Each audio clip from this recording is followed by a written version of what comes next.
Welcome to our channel. If you need to verify a phone's carrier status, follow these step-by-step instructions to detect locks and blacklisting before purchasing. Step 1. Insert a SIM card from a different carrier into the phone.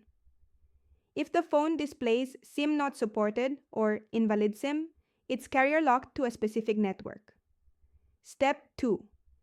Navigate to Settings and look for carrier lock status. On iPhone, go to Settings, General, About, and look for Carrier Lock. Android users should check under About Phone or Network Settings. Step 3. Call the carrier listed on the phone to verify lock status. Provide the IMEI number and ask if the device is locked to their network and eligible for unlocking.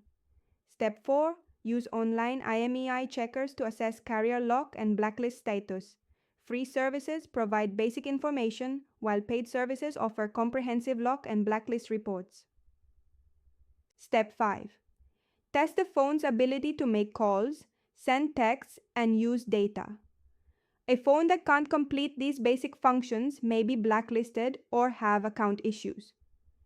Step 6. Check for outstanding payment plans or financial obligations. Contact the carrier with the IMEI to confirm no remaining device payments that could lead to future blacklisting.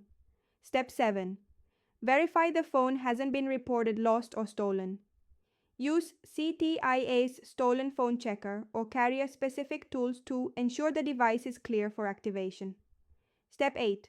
Request unlock codes or carrier unlock if you own the phone. Carriers must unlock devices that are paid off and meet eligibility requirements, usually after 60 days of service. Don't forget to like this video and subscribe to our channel.